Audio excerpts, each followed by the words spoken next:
আল্লাহ রাব্বুল আলামিন বলছেন সাউফা ইউহাসাবু হিসাবান ইয়াসীরা, যারা মুমিন হয়ে মারা যাবে কিয়ামতের দিন তাদের হিসেব হবে না রে বাবা। কত বড় কথা, কত বড় কথা। এর হিসাব হবে না, হিসেব হবে না এর। এবং যারা মুসলিহীন, যারা এ ক্যাটাগরির মুসলমান, ওরা যদি মারা যায় কিয়ামতের দিন আল্লাহ রাব্বুল আলামিন শুধু নাম ধরে ডাকবেন, এসো সলিমউদ্দিন, এসো ইনজামা হক, এসো অমুক, এসো তমুক। সামনে দাঁড়াতে মাত্রই আল্লাহ তাআলা তার দিকে দেখে একটু সামান্য হাসি হেসে দেবেন আর দেবার পরে বলবেন, তোমাকে তো চিনি, তুমি তো দক্ষিণ রাঙ্গাইপুরের লোক, তোমাকে তো চিনি, তুমি মধ্যপাড়ার লোক, তোমার নাম কি সলিম নয়? আমি তোমাকে চিনি, তোমাকে জানি, তোমার দুনিয়ার জীবনটা মনে আছে, তোমার কাছে হিসাব নিব না রে বান্দা, যাও যাও যাও, আমার জান্নাত তোমার অপেক্ষায় আছে। তাহলে যারা মুসলিহীন আর যারা মুমিনিন এদের হিসাব হবে না। আর হিসাব হবে কার? যারা দুদিল বান্দা কালমা চোর, না পাই মিট্টি না পাই গোর, দুই নৌকায় পা দিয়ে যারা চলে তারা হলো মুসলমান। মুসলমানের কিন্তু দাড়ি পাল্লা কায়েম হবে। আর আপনি ভালো করে জানেন, কি জানেন? আপনার আম্মা পাড়াতে এই সূরাটা আছে, ফাম্মা মান খাফাত মাওয়াজিনুহু ফাউম্মুহু হাবিয়া। আপনারা জানা আছে, ফাম্মা মান সাকালাত মাওয়াজিনুহু ফাহুয়া ফি ঈশাতির রাজিয়া। দাড়িপাল্লা খাড়া হবে, খাড়া হয়ে গেল দাড়িপাল্লা, এ বান্দা খাড়া হয়, এখানে খাড়া আছে, চাপাও ফেরেশতারা এর আমলগুলোকে এর দাড়িপাল্লাতে চাপাও। একদিকে নেকি চাপিয়ে দেওয়া গেল, একদিকে তার পাপ চাপিয়ে দেওয়া গেল। জীবনে যতটি পাপ আছে আর জীবনে যতটি নেকি আছে, সমস্ত নেকিকে এবং সমস্ত পাপগুলোকে দুই পাল্লাতে রব্বুল আলামিন চাপিয়ে দেবেন। দেওয়ার পরে বান্দাকে সামনে খাড়ো রেখে আল্লাহ তাআলা এই পাল্লাটাকে এবার উপর দিকে উঠাতে বলবেন। ফেরেশতারা যখন দাড়ি পাল্লাটাকে উঠালো, তো পাপের পাল্লা যদি তকদির ভালো হয় যে উপর দিকে চেড়ে গেল, আর নেকির পাল্লা 200-300 গ্রাম নামো দিকে নেমে গেল, তাহলে যাও, তোমার তামুক খাওয়া রেহাই, তোমার ঝুঠা কথা বলা রেহাই, আর তোমার পরের মাল মেরে নেওয়া রেহাই। আর যদি আল্লাহ না করে যে তোমার পাপের পাল্লাটাই ভারী হয়ে গেল, মাত্র 100 গ্রাম, মাত্র 250 গ্রাম, আর যেটা পুণ্যের পাল্লা সেটা হালকা হয়ে গেল, এবার আল্লাহ কি বলবেন? যে আল্লাহ কেন বলবেন? আপনি বাংলা পড়েন না? বাড়িতে কোরআন মাজিদ নাই? যার বাড়িতে কোরআন মাজিদ আছে, আজকে এখান থেকে ওয়াজ শুনে যাওয়ার পরে বাড়ি গিয়েই খুলবে বাংলা কোরআন মাজিদ আর সূরাটাকে পড়বে। আল্লাহ তাআলা কি বলছেন? ও আম্মা মান সাকালাত মাওয়াজিনুহু, যার ওজন নেকির পাল্লাটা ভারী হবে, ফাহুয়া ফি ঈশাতির রাজিয়া, সে জান্নাতে যাবে। ও আম্মা মান খাফাত মাওয়াজিনুহু, আর যার দাড়ি পাল্লাতে নেকিগুলো হালকা পড়ে যাবে, তাকে জাহান্নামে চলে যেতে হবে। 100 গ্রাম কম হলেও কম, 50 গ্রাম কম হলেও কম, 2 কেজি কম হতে গেলেও কম। যদি কম পড়ে যায় নেকি আর পাপ যদি একটুখানি বেড়ে যায়, আল্লাহ রাব্বুল আলামিন বলবেন, কি খবর জমশেদ আলী, আমার দিকে কি দেখছো? ফেরেশতা খাড়া হয়ে আছে বেতের লাঠি নিয়ে। সূরা জুমারে লেখা আছে, আল্লাহ তাআলা বলছেন, ওয়াসিকাল্লাযিনা কাফারু ইলা জাহান্নামা জুমারা। মোটা মোটা আসামিয়া বেতের লাঠি পাছায় মেরে মেরে গরম করে করে দিয়ে তোমাকে হাঁকাতে হাঁকাতে জাহান্নামে নিয়ে যাবে। টুকুর টুকুর তাকাবে আর বলবে, পরওয়ারদিগার, অনেকগুলো নেকি তো থেকে গেল আমার, আমাকে কিসের জন্য জাহান্নামে যেতে হচ্ছে? আল্লাহ রাব্বুল আলামিন বলবেন, বান্দারে, তোমার জানা ছিল, তুমি জানো ভালো করে, নেকির পাল্লা আর পাপের পাল্লা যদি সমান হয়ে যায় তো তার আযাব এক। নেকির পাল্লা যদি বেশি হয়ে যায় আর পাপের পাল্লা যদি কম হয়ে যায় তো তোমার কল্যাণ। আর নেকির পাল্লা যদি কমে যায় আর পাপের পাল্লা যদি বেড়ে যায় তাহলে তোমার অকল্যাণ। এটা তোমার জানা আছে রে বান্দা। তো তোমার পাপ বেড়ে গেছে 100 গ্রাম, 200 গ্রাম, 400 গ্রাম, অতএব তোমাকে জাহান্নামে যেতেই হবে। সব থেকে যেটা দুঃখজনক কথা, রাঙ্গাইপুরের লোক এ কথাটা শুনেন, একটা মানুষকে যদি 4 ঘন্টার জন্য জাহান্নামে যেতে হয়, বলো তো বাপরে কত দুঃখের কথা, কত দুঃখের এটা কথা। তুমি জাহান্নামে যাবে, কতক্ষণের জন্য গেল? তো মাত্র 4 ঘন্টার জন্য গেল। কিছুগুলো মানুষকে যেতে হবে জাহান্নামে একটা বেলার জন্য, কিছুগুলো মানুষকে যেতে হবে আল্লাহর জাহান্নামে 1 দিনের জন্য, কাউকে যেতে হবে 1 বছরের জন্য, কাউকে যেতে হবে 100 বছরের জন্য। তো যারা এক দিনের জন্য যাবে, 1 বেলার জন্য জাহান্নামে যাবে, এদের নসিবটা কত খারাপ, এরা কত অভাগা লোক যে বেচারা যদি কোনো দিন একবার যদি তার নামে 2 রাকাত নামাজ পড়ে দিয়ে থাকতো, তাহলে আজকে এই শর্টটা পড়তো না। সে যদি 10 বার আস্তাগফিরুল্লাহ পড়ে দিয়ে থাকতো কোনো কারণে, তো তাহলে তার এই শর্টটা পড়ে যেত না। জীবনে একটা গুনাহ যদি কম করে দিত আর গুনাহটা যদি হয়েই যেত, তো আল্লাহ তাআলার কাছে ক্ষমা করিয়ে নিত, তাহলে আজকে কিয়ামতের দিন তার শর্ট পড়তো না। তখন আফসোস করে লাভ হবে না, কেন যে আগের কথা তো আমার জানা নাই আর আপনার জানা নাই, ফেসে গেছেন। তখন বড় বড় লোক, ভালো ভালো লোক, দুনিয়াতে যারকে বাড়ি টাইলস দিয়ে আর পাথর দিয়ে করা, এরকম ঠাট করা লোক, এরকম ভিআইপি মার্কা লোক অনেক অনেক মানুষ আছে, কিয়ামতের দিন ফকির সাজবে। জানেন ফকির?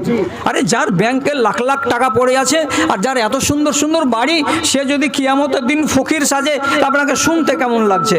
এ ফকির কি করে ভিক চাইতে যাবে? হ্যাঁ, ভিক চাইতে যাবে। কোথায় ভিক চাইতে যাবে? সহি কথা বলছি, কোরআন মাজিদের ভিতরে লেখা আছে, আল্লাহ তাআলার কাছে হাত জড়ো করে মাথা নিচু করে বলবে, পরওয়ারদিগার মাত্র 2টা নেকি আমার ঘাটতি পড়েছে, এই 2টা নেকি যদি এনে দিই তো পার পাবো কি পাবো না? আল্লাহ তাআলা বলবেন, হ্যাঁ রে বান্দা, পার পেয়ে যাবি যদি তোর 2টা নেকি আর হয়ে যায়। থামেন থামেন থামেন, আমি আসছি। কোথায় যাবা? আমার আত্মীয়দের কাছে যাব, যে 2টা নেকি ধার চাইবো। কার কাছে যাবা? তো যাও। আসলো দাড়িপাল্লা এখনকার মতো পেন্ডিং, এসে নিজের মাকে এসে বলছে, মা তুমি চিনতে পারছো আমাকে? কে তুমি? তোমার বড় বেটা। না, আমি তো বড় বেটা বলে কিছু চিনি না। কি করতে এসছো ওখানে? বলছে মাত্র 2টা নেকি দেগে মা। তুই তো ছিলি তাহাজ্জুদের বেটি ছেলে, তুই তো জীবনে কোনোদিন পাপ করিসনি, তত নেকি অনেক অনেক আছে মা। তুই তো হাজার হাজার টাকা রমজান মাসে দান করেছিস, করে নেকির পাহাড় বানিয়ে রেখেছিস। তুই জান্নাতে আরামে চলে যাবি। তোর নেকিগুলো যদি 4টা কিংবা 2টা আমাকে দিয়ে দিস, আমি তোর বড় ছেলে, তাহলে আজ তোর বেটা নাজাত পেয়ে যাবে জাহান্নামের আগুন থেকে। মা বলবে, বেটা তোমাকে চিনি না, কে তুমি? নিজেকে বলছো বেটা আর আমাকে বলছো মা। আমি তোমার মা নই, তুমি আমার বেটা নও। কেন দিবে না? কেন দিবে না জি? তোমার একটাই জবাব হলো, মা বলবে, কি দেখব তোর দিক, ধুলা উঠছে মোর দিক। 1 ঘন্টা পরে যদি আমার আমল খাড়ো হয়, আমার দাড়ি পাল্লা খাড়ো হয়, আল্লাহ না করে যদি আমার একটা শট পড়ে যায়, কার কাছে আমি চাইতে যাব? आज के दिन है वो मुसीबत आ पड़ी, आज के दिन है वो मुसीबत आ पड़ी, नफ्सी नफ्सी की घड़ी है ये घड़ी, नफ्सी नफ्सी की घड़ी है ये घड़ी। बेटा रे আমি কি নফসি নফসি করছি? বড় বড় নবীদের দিকে তাকা। ইব্রাহিম নবী মাথা নিচু করে নফসি নফসি করছে। মুসা নবীর দিকে তাকা, মুসা নবী নিজের মাথাটাকে নিচু করে দিয়ে ইয়া রব্বে, হে আমার রব, কি হবে আমার, কি হবে আমার বলে ওরা হাই হাই করছে। আর তুই আমার মতো মানুষকে এসে বলছিস 2টা নেকিগুলো দিয়ে দে মা। আমি দিতে পারবো না। ওখান থেকে গেল, বাপকে যে বলল, বাজান তোর নেকি দিবে না। কিসের বাজান রে? কোথাকার বাজান? যা এখান থেকে। বিবিকে যে বলবে, 2টা নেকি দিবা না? তোমাকে খুব ভালোবেসেছিলাম, তোমাকে অনেক টাকা পয়সা দিয়ে রেখেছিলাম, আলমারির চাবিটা তোমার কাছে থাকতো, আর যত টাকা পয়সার হিসাব তুমি রেখেছিলে, তোমাকে এত ভালোবেসেছি, তুমি আমাকে মাত্র 2টা নেকিগুলো দাও। স্ত্রীও বলবে, আমি কি চিনি তোমাকে? কেন যে কিয়ামতের দিন কোনো রিশতা থাকবে না, কিয়ামতের দিন কোনো বাপ মা থাকবে না, কিয়ামতের দিন কোনো স্ত্রী স্বামী বলে কিছু থাকবে না। কিয়ামত যেদিন হয়ে যাবে সেদিন থেকে নিয়ে জান্নাত পর্যন্ত আর কোনো মা বাবা দাদা দাদি নানা নানি কাকা কাকি চাচা চাচি কোনো রিশতা থাকবে না। একমাত্র রাসূলুল্লাহর সম্পর্কের রিশতা যারা আছে, এটা বেটি, এটা জামাই, এটা চাচা, এটা বাবা, এইটি থাকবে। তাছাড়া পৃথিবীর কোনো মানুষের রিশতা থাকবে না। আমি বললে কি হবে? আল্লাহ তাআলা কোরআনে বলছেন, ইয়াউমা ইয়াফিরুল মারউ মিন আখিহি ওয়া উম্মিহি ওয়া আবিহি ওয়া সাহিবাতিহি ওয়া বানিহি। যেদিন মানুষেরা পালিয়ে বেড়াবে, বেটা বাপকে দেখে, বাপ নিজের ছেলেকে দেখে, মা নিজের বেটিকে দেখে, বেটি নিজের মাকে দেখে, স্ত্রী নিজের স্বামীকে দেখে, স্বামী নিজের স্ত্রীকে দেখে। যেদিন পালিয়ে বেড়াবে সেই দিনের কথাটা স্মরণ করো। ভিক্ষা করতে গেল, 1 ঘন্টার সময় নষ্ট করে টোরা যদি এলো, তো ঝোলাতে কিছু পড়েছে কি? আল্লাহ তাআলার কাছে এসে হাজির হলো, কিরে বান্দা, 2টো নেকির জন্য তুই গেছিলি আমার কাছ থেকে সময় নিয়ে, পালি 2টা নেকি? মুসলিম হয়ে এসে বলবে, না পারওয়ারদিগার পেলাম না, কেউ দিল না, মা দিল না, না দিল না, বাবা দিল না, না দিল না, কেউ দিল না, তোমাকে কেউ দিল না। এ কথাটা তুমি কি আজকে জানছো রে? বলো তো, এই কথাটা তো কোরআন মাজিদে যেদিন তুমি জিন্দা জাবেদ ছিলে সেদিন তো তোমাকে শুনিয়ে দেওয়া হয়েছে তোমার জামে মসজিদে, যে সেদিন কিয়ামতের দিন পালিয়ে বেড়াবে, কেউ কাউরি ছায়া টাঙতে যাবে না। তো তাহলে আজকে তুমি কোন লাজে তোমার মায়ের কাছে নেকি চাইতে গেছিলে, তোমার বাপের কাছে নেকি চাইতে গেছিলে? চলো সোজা কথা, জাহান্নামে যাও। জাহান্নামে গেল, একবেলা পরে জাহান্নাম থেকে মুক্ত হয়ে গেল। এত তাড়াতাড়ি ছাড়লা কেন যে আল্লাহ? যে তোমার গুনাহ ছিল মাত্র 400 গ্রাম বেশি আর তোমার নেকি ছিল এত, এই জন্য তোমাকে তাড়াতাড়ি ছেড়ে দিলাম। তাহলে এই লোকটা বদনসিব নয়? মুখস্থি করে যান কথা, যেটা বলছি আপনাকে একদম লাখ টাকা দামের কথা বলছি, অন্য কেউ হয়তো বলার সাহস করবে না, আর না হয় আপনাকে শোনাবে না। মুসলমান হয়ে যদি মরেন, গ্যারেন্টি নাই যে আপনি প্রথম চান্সে জান্নাতে যাবেন, কোনো গ্যারেন্টি নাই। আর যদি মুমিন হয়ে মরেন তো গ্যারেন্টি যে আপনি জান্নাতে যাবেন। মুসলিহীন হয়ে যদি মরেন তো গ্যারেন্টি যে আপনি জান্নাতে যাবেন। আপনাকে আমাকে চেষ্টা করতে হবে সব সময় যে আমি মুমিন হয়ে মরব। যদি না পারি এক ক্যাটাগরির মুসলমান হতে, তাহলে কমসে কম আমি এইরকম মুসলমান তো হব না যে দদিল বান্দা কালমা চোর, আমি মজাক মারবার টাইমে কানে ইয়ারফোন লাগিয়ে দিয়ে সারা সারা রাত ভ্যাঁ ভু শুনবো, আবার যখন চোখে দেখার টাইম আসবে তখন যেটা মন সেটা আমি শুনবো, আমার মুখ যখন খোলা আছে তখন আমার মনে যেটা যখন আসলো সেটাই আমি ঢুকিয়ে দেবো, হালাল হারাম বুঝবো না, জায়েজ না জায়েজ বুঝবো না। এই কথা থেকে আপনাকে বাঁচতে হবে। যদি পারেন তাহলে নেকির পাল্লাটা ঠিক থাকবে। আর আপনি মুসলমান হয়েও যদি মরেন, চান্স আছে যে প্রথম চান্সে আপনি জান্নাতে যেতে পারবেন। হারাম খাবো কেন? হালালের কি অভাব আছে দুনিয়াতে? নাই। অভাব যদি থাকে তো বলেন, অভাব নাই হালাল জিনিসের, তাহলে হারাম জিনিসে মুখ লাগাতে যাব কেন? হালাল জিনিস কি দেখার জন্য কি দুনিয়াতে জিনিসের অভাব আছে? তাহলে হারাম জিনিস দেখতে যাব কেন? বাজে কথা শুনবো কেন? ভালো জিনিস শোনার কি দুনিয়াতে জিনিস আর নেই? হাজার হাজার জিনিস আছে ভালো কথা শোনার জন্য। আপনি নিজের মোবাইল খুলেন, খোলার পরে নিজের মোবাইলে ইয়ারফোন লাগিয়ে ভালো ভালো কথা শুনেন। পৃথিবীতে কত ভালো ভালো কারি আছে, তেলাওয়াত শুনেন। যেগুলো ভালো ভালো বক্তা আছে দুনিয়াতে, যাদের ওয়াজ শুনতে গেলে আপনার ইমান ভালো হবে, তাদের ওয়াজগুলোকে শুনেন। তো কে আপনাকে মানা করে? এই দিকে আমি আমার জাত ভাইকে আমি টেনে আনতে পারছি না। নিজের ভেতরে অনুশোচনা তৈরি করতে কেউ চাইছে না। আমার কোনো মা চাইছে না, আমার কোনো বোন চাইছে না, আর আমার কোনো ভাই চাইছে না।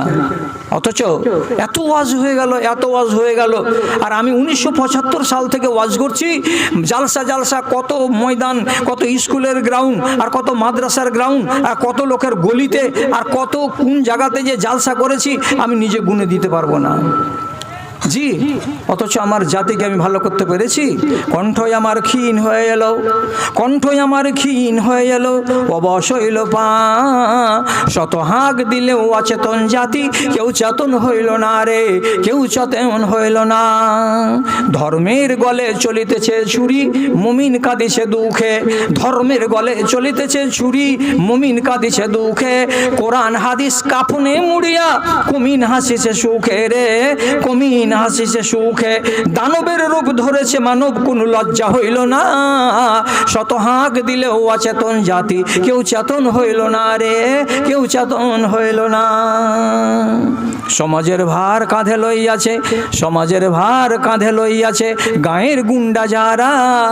2 নম্বর যাদের জাত পরিচিতি, 1 নম্বর আজ তারা, 1 নম্বর আজ তারা। কোরআন হাদিস সব বসে করিয়াছে, খোঁজ কাজের লইল না। শত হাঁক দিলেও অচেতন জাতি, কেউ চেতন হইল না রে, কেউ চেতন হইল না। খালি ওয়াজ করাই হচ্ছে, কোনো মা খালাকে আর কোনো ভাই বেরাদরকে সোজা পথে টেনে আনতে পারা যাচ্ছে না। ইমান যোগাবে কে? মাওলানারা। ইমান যোগাবে কে? মসজিদের মুলবি সাহেব? জি না, এরা ইমান যোগাবে না। যদি আপনাকে সত্য কথা বলছি, দুটা কোরআন মাজিদের আয়াত আপনাকে শোনাচ্ছি ছোট ছোট, যতটি ভাই আছেন সামনে তারাও মনে করুন, আর যতটি বাহিরের দিকে বোন আছেন, মা খালা আছেন, তারাও মুখস্থ করুন। কথাটাকে এমনি বাংলাতে মনে করে নেন, তাহলে আলহামদুলিল্লাহ। আপনার ইমানকে যোগাবে, তার জন্য আপনাকে দুটো আয়াত বলছি। একটা আয়াত, বিসমিল্লাহ, ওয়াহুয়া মাকুম আইনামা কুনতুম ওয়াল্লাহু বিমা তা'মালুনা বাসীর। কি তরজমা? তিনি আল্লাহ রাব্বুল আলামিন সব সময় তোমার সাথে আছেন, তিনি সব সময় তোমার কাছে আছেন। এর মানেটা কি? আল্লাহ আপনার ঘাড়ে ঘাড় দিয়ে হেঁটে বেড়ান না।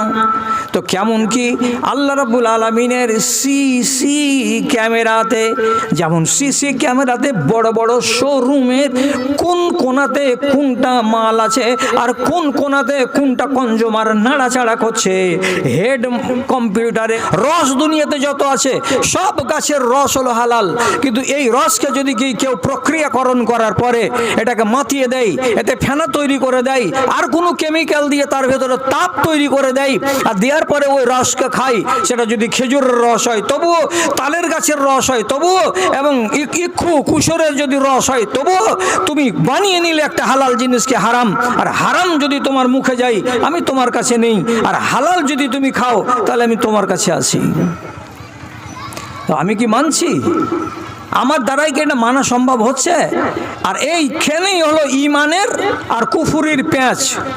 আপনি যদি আল্লাহর নিষেধকে ছেড়ে রাখতে পারেন তাহলে ইমানকে বাঁচিয়ে নিয়ে আছেন, আর যদি আল্লাহর নিষেধকে বাঁচাতে ওখান থেকে আপনি নিজেকে বাঁচাতে না পারেন, তাহলে আপনার একই সাথে আপনার জীবনে ইমানও চলছে আর কুফুরও চলছে, একই সাথে সাথে সাথে সাথে আপনি দুটো জিনিসকে নিয়ে বেড়াচ্ছেন। তাহলে রাঙ্গাইপুরের বাপজিরা আর রাঙ্গাইপুরের ভাইয়েরা, আপনাদেরকে জোড়হাত করে বলছি, আমার কথাটাকে একবারে মাটিতে ফেলে দিয়েন না। মুসলমান আছে দুনিয়াতে তিন প্রকারের। আপনি এখানে বসে আছেন, এখানেই তিন প্রকারের লোক আছে। আড়ালে বসে আছে মা খালারা, এরাও তিন প্রকারের লোক আছে। কেমন তিন প্রকারের? আমি নাম বলছি, প্রথমে শুনুন। একগুলোকে বলা হয় মুসলিহীন, একগুলোকে বলা হয় মুমিনিন, আর একগুলোকে বলা হয় মুসলিমিন। কোনগুলো মুসলিমিন? কোনটা মেয়ে ছেলেকে মুসলমান বলা যাবে? ভালো করে বুঝবেন।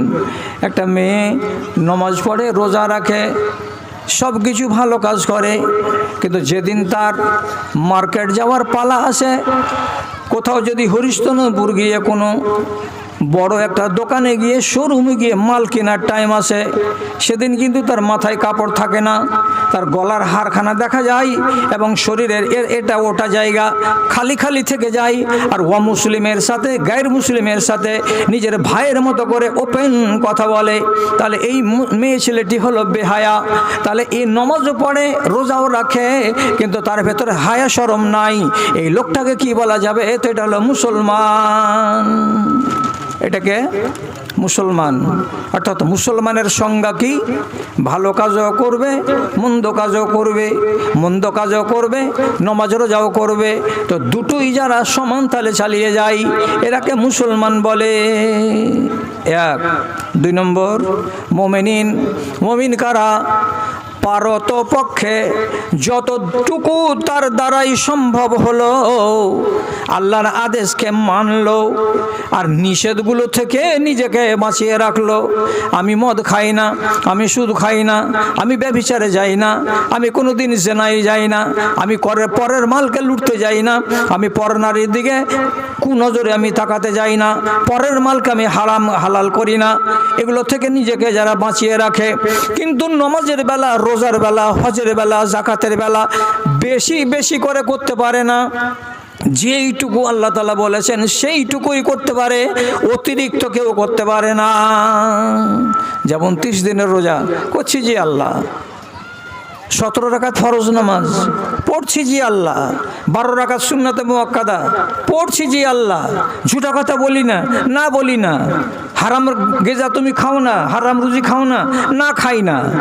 মা বাবাকে কষ্ট দাও না, না দিই না।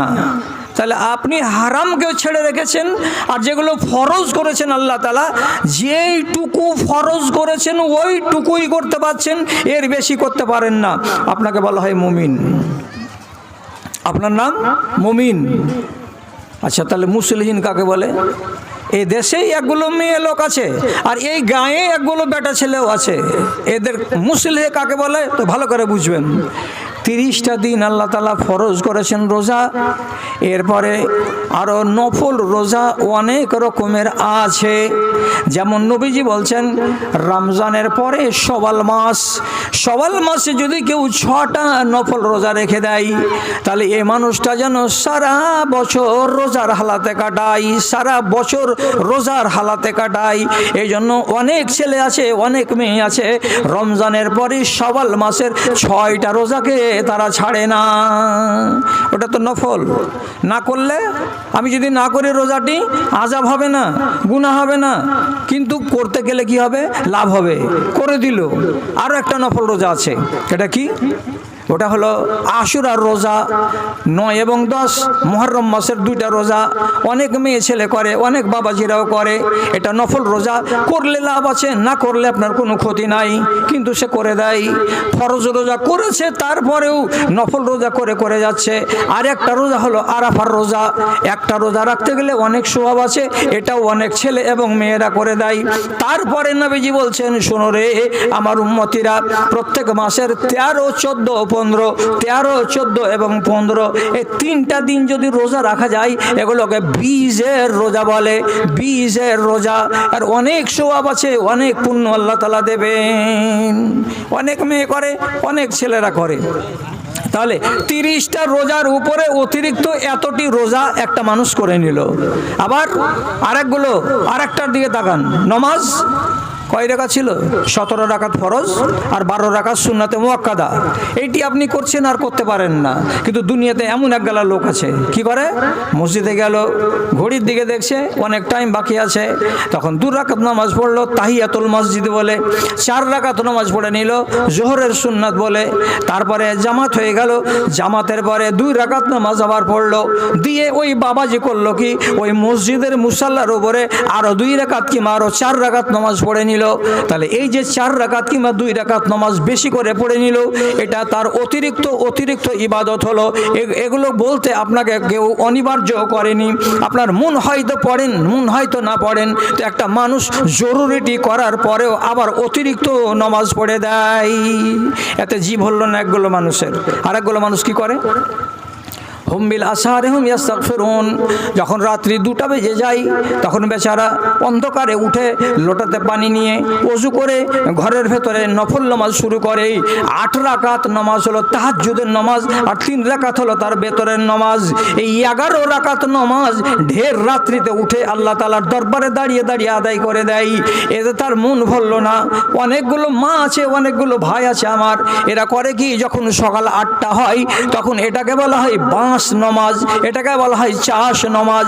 তখন তারা 4 রাকাত নামাজ আদায় করে, 2 করে। এটা পড়লে ভালো, না পড়লে কোনো গুনাহগাতা নাই।